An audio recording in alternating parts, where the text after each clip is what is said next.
Que se passe-t-il chez la polarité yang et la polarité yin? On va le voir, le plus gros du travail est en train de se passer du côté du yang. On me dit ici que cette personne est en train de mettre fin à un cycle, donc la période de deuil dans sa vie. Peut-être ici que la polarité yin le connaît déjà. En tous les cas, on dit à la polarité yin qu'elle peut avoir confiance en cet homme. Peut-être êtes-vous déjà amis, peut-être vous connaissez-vous dans votre environnement social. On dit ici à la polarité yin qu'elle peut avoir confiance, que c'est un homme de parole. Cette polarité yang a des choses à régler, préoccupations dans sa vie.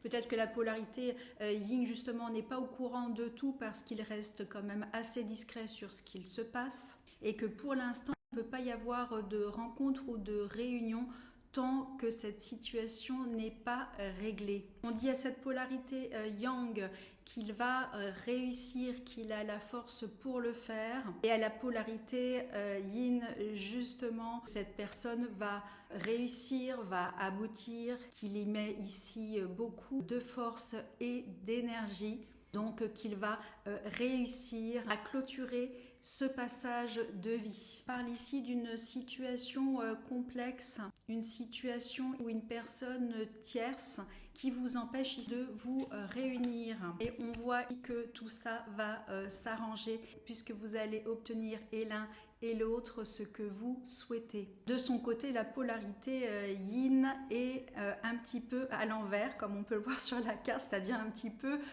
chamboulée. Il y a peut-être eu justement une conversation qui est pourtant très bénéfique, qui l'a un petit peu perturbé.